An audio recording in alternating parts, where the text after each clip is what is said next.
would love to take this character in every different direction. I think she certainly encounters her fair share of the Marvel Universe.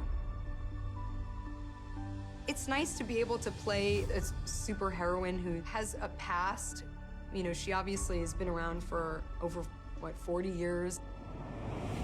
And I think has a real foundation for all different kinds of spin-offs or interactions with other characters.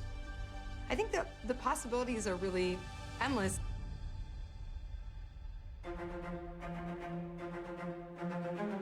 In Iron Man 2, the part that appealed to me most about her was her dedication and just her intelligence. I think you need smart people in a movie like that. There's too much up for grabs. There's too many things that change, and you need somebody who's going to be a steward of their character.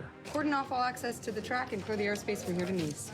We got it? Here we go. Okay. Scarlett was just a dream, you know. She's so game, and she had a really good time doing it. I'm my own secret rival. Unlike some of us older curmudgeons, there's very little you can do to get under her skin. She's just consummately professional. I love playing this character. When we first met Natasha in Iron Man 2, she was Natalie, and you got to see her kind of undercover work, and it wasn't until the end of that film that true identity was revealed as an agent of S.H.I.E.L.D. You are mind-blowingly duplicitous. How do you do it? You just tear things out. You're a triple imposter. I've never seen anything like it. Is there anything real about you? Do you even speak Latin? Colegius sunt rerum species. Which means, wait, what? What'd you just say? It means you can either drive yourself home or I can have you collected. In Avengers, we see, of course, her in her own environment. Just like Budapest all over again. You and I remember Budapest very differently.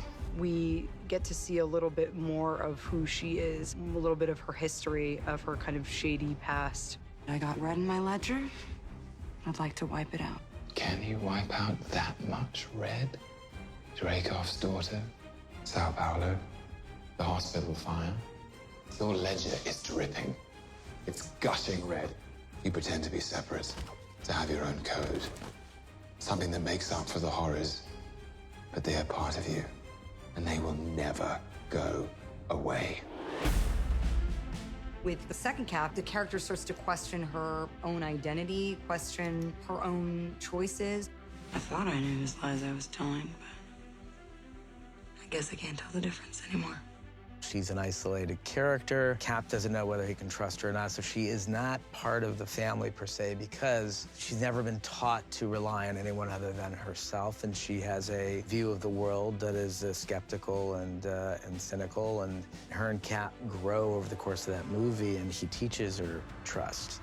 You know, it's kind of hard to trust someone when you don't know who that someone really is. Who do you want me to be? How about a friend? Well, there's a chance you might be in the wrong business, Rogers. In Avengers 2, she really, allowed herself to want things and to envision a life for herself outside of things that have kind of fallen upon her. I have no place in the world. Exactly. And you realize how strong she was to have come out the other side and to be a part of this very heroic team. Her past is something that's always been shrouded in mystery, and we continue to open up the story, give little kind of tidbits and throw the bone out once in a while as to where she came from and what her background is. I had this dream, the kind that seems normal at the time. But when you wake... What did you dream? That I was an Avenger. That I was anything more than the assassin they made me.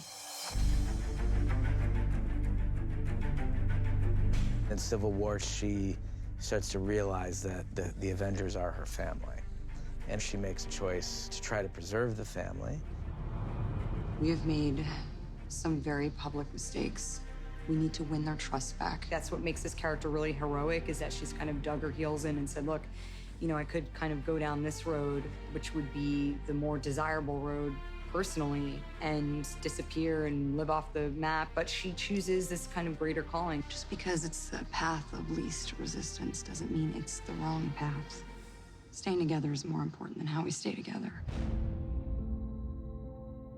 Part of the reason why the Avengers failed in an Infinity War is because they were divided, because of the fallout of Civil War. Natasha's a very strategic fighter, and she, I think, is really just trying to give whatever she can in order to save as many people as possible. He did exactly what he said he was going to do. Thanos wiped out 50% of all living creatures. At the beginning of Endgame, she wants to bring it all back because she feels like it is the strongest emotional connection that she's ever had in her life. She's struggling to deal with the fact that they lost, and she hasn't stopped.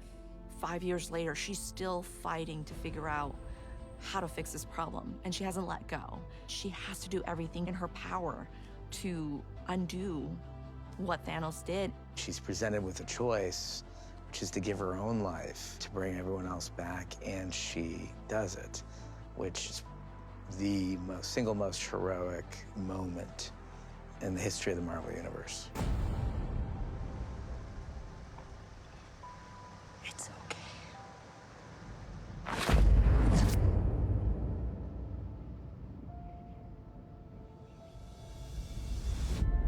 I actually think that in some weird, and it is a very emotional thing, but some weird, twisted up, fateful way, this character who, has searched her whole life for a purpose actually finds her purpose. And it's like this amazing, super emotional, beautiful thing. You know what I've become.